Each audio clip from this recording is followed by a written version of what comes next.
오늘 말씀은 예수님께서 굉장히 유대 당시 지도자들에게 굉장히 적극적으로 그리고 굉장히 직접적으로 그들의 잘못된 신앙관, 그들의 죄를 굉장히 지적하시고 또 책망하시는 내용이시죠. 누가복음은 본문에서 바리새인과 율법 교사들에 대해서 어떤 죄를 지었는지에 대해서 세 가지씩 일목요연하게 정리하고 또 주의 말씀을 전하고 있습니다. 보면 바리새인들에 대해서 화 있을진저라는 이제 말씀과 시작하면서 그것을 시작하는 것을 정리해서 보면 바리새인들에 대한 죄는 세 가지를 지적하고 계시죠. 신앙의 형식에 치우쳐서 율법의 정신인 공의와 사랑을 저버렸다라고 42절에 말씀하고 있고요. 43절에는 교만해서 다른 사람 앞에 군림한다, 높은 자리에 앉아서 인사받기를 좋아할 뿐이다 라고 말씀하고 있습니다. 또 44절에 보면 겉과 속이 다른 가증한 위선자와 같다 라고 말씀하고 계시죠. 또 이것에 대해서 반대하며 굉장히 불만을 터뜨리는 율법사에게 또 예수님께서는 세 가지에 대해서 말씀하고 계십니다. 율법의 짐을 다른 사람에게는 지우면서 너희들은 그들의 율법의 짐을 스스로는 지지 않는다 라고 말씀을 하고 계시죠.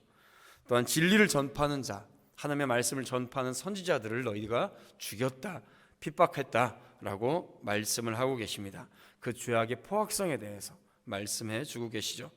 또 52절에는 다른 사람조차도 너희들도 구원받지 못하면서 다른 사람들도 구원받지 못하게 구원의 길을 너희가 막고 있다라고 말씀을 하고 계십니다.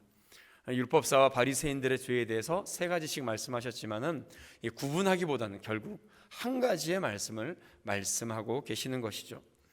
이 말씀의 발단은 예수님께서 한 바리새인의 초청을 받아서 그의 집에 가서 식사를 하시게 됩니다.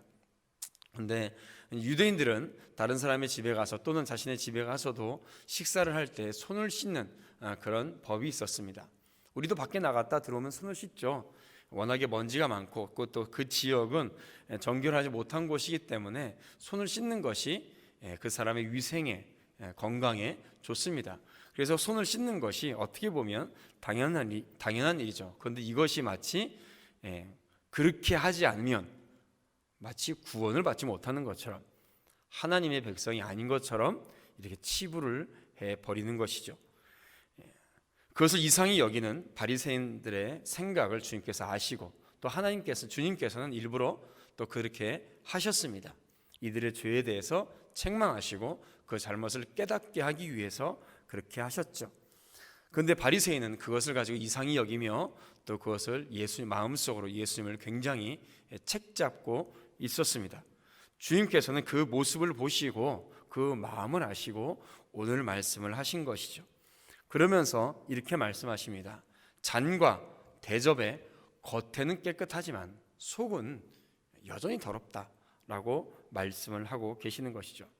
잔과 대접, 이렇게 우리가 앞에 이렇게 귀하게 매번마다 이렇게 물잔을 주셔서 감사드립니다. 근데 우리가 이 잔을 설거지를 할 때, 또 집에서도 밥그릇이나 국그릇을 설거지를 할 때 겉에만 닦나요? 그렇지 않죠. 일단 속을 위주로 닦습니다. 근데 겉에도 닦습니다. 속도 닦고 겉도 닦죠. 왜냐하면 사람의 음식물에 입에 닿는 것이기 때문에 겉에도 닦고 속에도 다 닦습니다. 속은 당연히 잘 닦죠. 빡빡 닦아야 여기가 깨끗해서 물이든 음식물이든 잘 담아서 먹을 수가 있습니다. 겉은 안 닦나요? 겉도 닦습니다. 사람의 손이 가장 많이 세균에 노출되는 것이기 때문에 계속 붙잡고 있기 때문에 겉에도 닦아야 됩니다. 겉이 더러우면 속도 더러운 거죠. 속이 더러우면 당연히 더러운 것이고요. 마찬가지입니다. 신앙생활도 바리새인들이 이런 율법에 대해서 많이 적용하고 했던 것은 처음에는 하나님의 말씀을 어떻게 하면 잘 적용하고 잘 순종해서 살아갈 수 있을까라고 고민을 해서 내어놓은 것입니다. 가장 첫 번째로 예수님께서 예를 들으신 것이 11조에 대한 것이죠.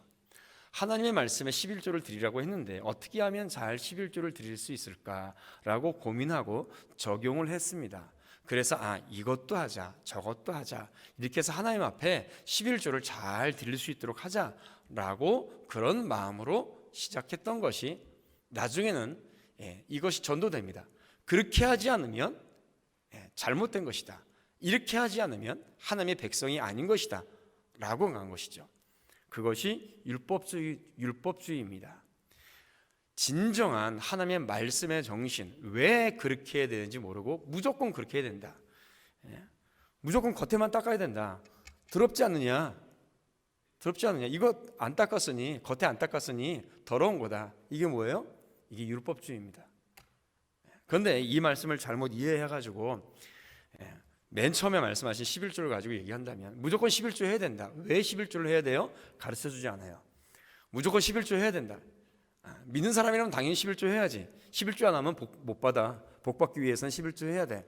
이것이 율법주의예요. 이것이 율법주의예요. 반대로 굳이 할 필요가 없어요. 정신만 있으면 되지. 마음만 있으면 되지. 안에만 깨끗하면 돼요. 겉에는 굳이 닦을 필요가 없어요. 마음만 있으면 되죠. 굳이 할 필요는 없어요. 이게 뭐죠? 이게 영지주의입니다. 이건 영지주의예요. 자, 사람이 그 마음이 있으면 당연히 그렇게 행하게 돼 있습니다. 사랑이 있으면 표현하게 돼 있는 것이죠. 믿음이 있으면 그 믿음을 내가 스스로 나타내게 돼 있습니다. 아내가 바뀌면 겉에도 바뀌게 돼 있어요. 그런데 그걸 반대로 그렇게 바뀌지 않았으면 그 사람은 하나님의 백성이 아니다. 이것은 또 율법주의적인 것이죠. 바리새인들이나 율법주의자들은 자기가 행한 것들을 다른 사람들도 무조건 해야 된다라고 말했기 때문에 그것이 율법주의가 된 것이고 잘못이 된 것입니다. 예수님께서는 이 율법자들과 바리새인들에게 이런 경고를 하고 계시죠. 그런데 문제는 뭐냐면 이렇게 바른 것을 말씀해 주셨음에도 불구하고 이들은 하나님의, 예수님의 그 귀한 진리의 말씀을 귀담아 듣지 않았습니다. 그들은 죄에 대해서 말씀해 주시고 명확하게 분명하게 진리의 말씀을 전했음에도 불구하고 하나님의 말씀을 누구보다도 잘 알고 누구보다도 순종한다라고 말했던 바리새인과 율법교사들은 예수님의 말씀을 도리어 분노함으로 나타내고 있죠.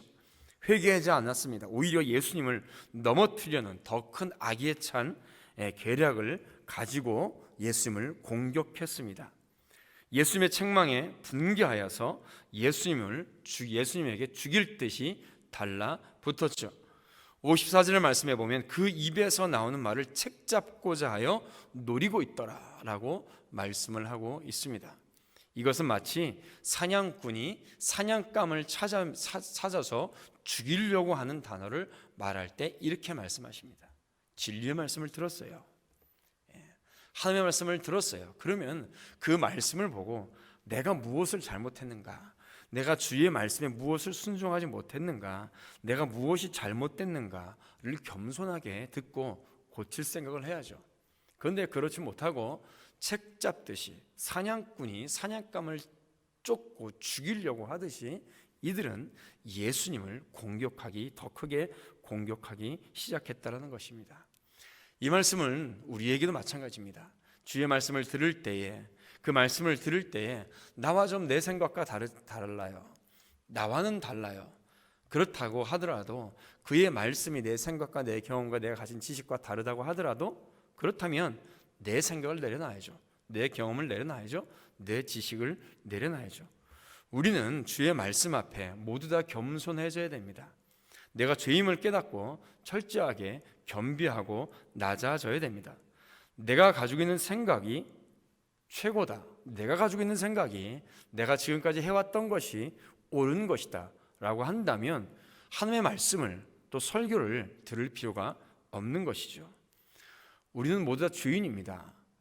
그렇기 때문에 선포되는 주의 말씀 앞에 우리는 낮아지고 겸손하게 그 주의 말씀에 순종해야 되는 것입니다. 그러므로 말미암아 우리는 주의 말씀에 더욱더 순종하며 주 앞에 칭찬받는 삶을 살아갈 수가 있는 것이죠. 사랑하는 성도 여러분, 우리는 주님 앞에 더욱더 겸손하고 주의 말씀에 낮아지기를 축복합니다. 그러므로 말미암아 섬김의 자세로 우리가 살아가야 될 줄로 믿습니다.